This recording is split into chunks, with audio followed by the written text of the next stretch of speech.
I muttered to myself as the first flakes of snow started to fall. They gathered in fuzzy clumps over the windshield before my wipers cleared them away. I'd been waiting for 20 minutes now, in my sister's driveway. Had I chosen to wait inside with her, I'd have been dead by now thanks to her 2 gray cats. Cute little devils, but murder to my sinuses. Puffy eyes and a clogged-up throat. That's just what I needed. Every Christmas, our family made the annual trip to my grandparents' cabin tucked away in the woods of Hope, Alaska, and I'd hoped to beat the heavy snowfall that was forecasted. Since my sister's license was suspended from a DUI, here I was, a hostage to time, with my finger tapping anxiously on the steering wheel. When my mother had asked me to be the one to grab my sister, I had honestly dreaded it from the start. It wasn't that we hated one another. We just weren't as close anymore. After decades of constant arguments and bitter disagreements, we became distant and our relationship fizzled. Yes, we were siblings, but it felt more accurate to call us the residue of what siblings once were. Finally, like the gates of Valhalla, her front door opened, and out she came.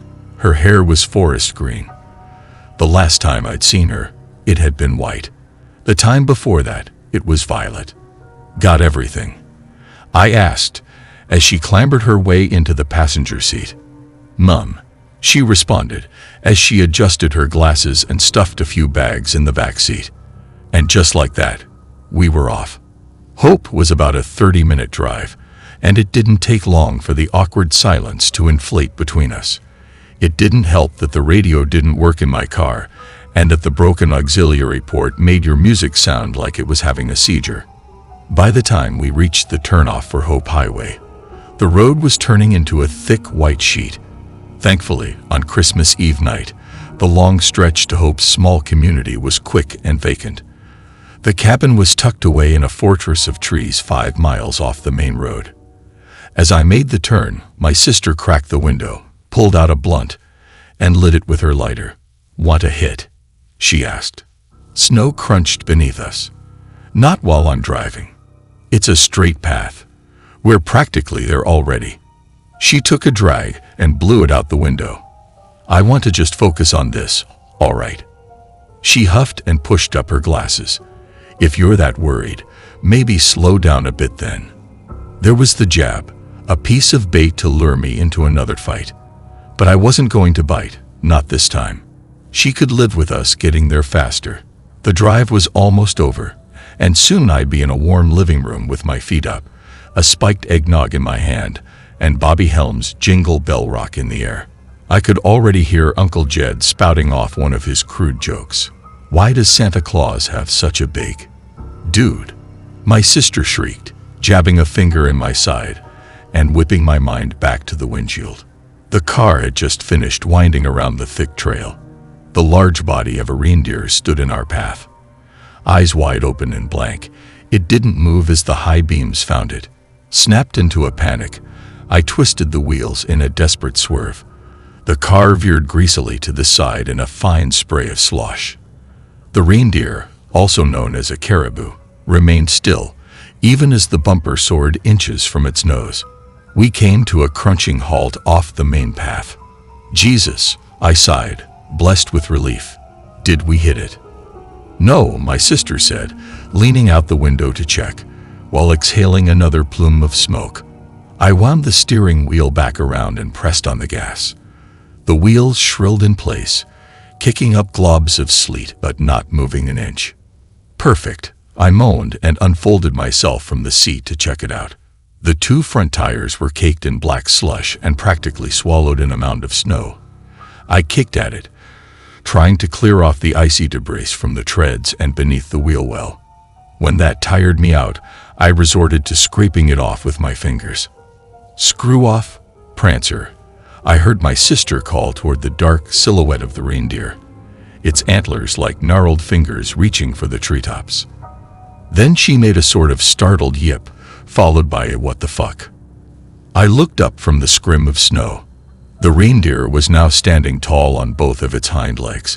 It looked strange, like a silly caricature you'd see in a kid's book. But out there, in the silence of the woods, It was a creepy image. The way its vague shape stood on just two legs held an almost human-like balance.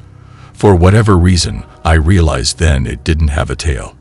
Its muscular neck craned to the side and let out an ululating scream, a miserable squeal of metal grinding against metal. My legs were ice sculptures, cementing me to the spot as the shriek quieted to a succession of wet grunts. The reindeer dropped down to its original posture and stomped heavily. Puffs of white vapor and strings of snot vented from its nostrils. I was no hunter, but it didn't take a lot to tell when a pissed-off animal was about to charge. I leaped for the driver's seat, pulled the door open, and slammed it shut just as the muffled thud of hooves reached me. Antlers scraped the door as its large body practically flew over the patch I had just been standing in. Fast, very fast. My sister screamed as the large bulk of its fang wound back around and charged again, this time shattering the headlights and submerging us in darkness. "Just go already," my sister hollered in my ear. "I'm trying. God damn it," I hissed. The wheels continued to spin helplessly. We were trapped. The creature charged again, this time nailing the window. A cobweb of cracks bloomed near my sister's head. I searched for anything, literally anything, that I could use as a weapon. I was never really a gun enthusiast, but at that moment I'd have shaved my head and joined the secular monks if it meant having a Glock in my hand right then and there. After rattling the car once more, the reindeer finally appeared to lose interest and disappeared amidst the cluster of trees. Granted some time to breathe and think, we phoned our dad and told him about the situation. He was going to come down in his pickup and get us unstuck and out of this mess. I looked over at my sister, who was taking long and steady breaths between her fingers. "Are you all right?" I asked. "What do you think?" she grumbled. "I told you to slow down." Another jab, and this time I wasn't going to have it. "You want to be useful," I yelled. "Get out there and push." "No." "Then shut the hell up. I don't need it right now." She said nothing else, and neither did I, returning once again to the pocket of silence that our relationship succumbed to. The sooner Dad's headlights peaked in the distance, the better. Suddenly, she rolled the window down. "What are you doing?" I asked. "Shush." She pursed her lips. "Just listen." Humoring her, I waited, and sure enough, the sound reached me too. The quiet voice of a little girl coming from outside. "Somebody," it whimpered. "I'm lost. Please help me. I'm lost." My sister unlocked the door and motioned to open it. I grabbed her wrist. "What are you doing?" she snapped. "There's someone out there. Just wait a second." "It's weird, isn't it?" The voice continued to whine, choking between sobs and pleading for someone, anyone, to help her. I didn't like the way it sounded. The same lasting drawl between words, the same weeping sounds, like someone was hitting repeat on a speaker.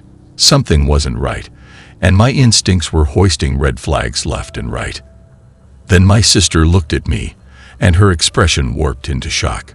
She flung back, pinning both shoulders against the interior. Things that sounded like words bubbled up but didn't quite make it out of her throat. I turned and saw what was looking at me. It had the face of a man, surrounded by the mottled fur of a caribou's body. The skin was a mummified brown color, wound tightly around its long skull like old, crinkled leather. Snowflakes landed upon its wide, expressionless eyes and melted into the dark membranes of its pupils. It circled the car, bobbing its antlers and fogging up the windows as it peered inside. My heart shook the walls of my throat. I locked eyes with my sister, unable to say anything behind the sheer disbelief. I should have grabbed my phone, snapped a photo, recorded a video, anything, but my thoughts were jangled. It then let out that same horrible scream, but I didn't see its tight, contorted lips open. The sound was coming from its neck. Small, fleshy orifices, flapping open like mouths, were converting the high-pitched shrill into the mimicked cry of a little girl. "Help me. I'm lost. Help me." Headlights glazed the area. My father's pickup came into view, paving its way down the path. The reindeer, or whatever the fuck it was, ran off, vanishing once again into the snow-covered thicket. Nobody believed us. Why would they? If anybody had told me that story, I would have assumed they were hopped up on some crazy psychedelic. But the reality of what I saw was cold, and it's something I still to this day can't fully swallow. Instead of sleeping that night, my sister and I did some research that led us to the myth of skinwalkers, beings of some sort, capable of mimicking voices and disguising themselves as animals to lure people into the woods. After reading other accounts, there wasn't a doubt in my mind what we'd witnessed out there. Every so often that night, I'd stare out the window and eye the yard, wondering if I'd see that leathery face watching from the tree line. Neither I nor my sister ever made that trip again, much to the frustration of my family. But there was a silver lining. She and I have never been closer.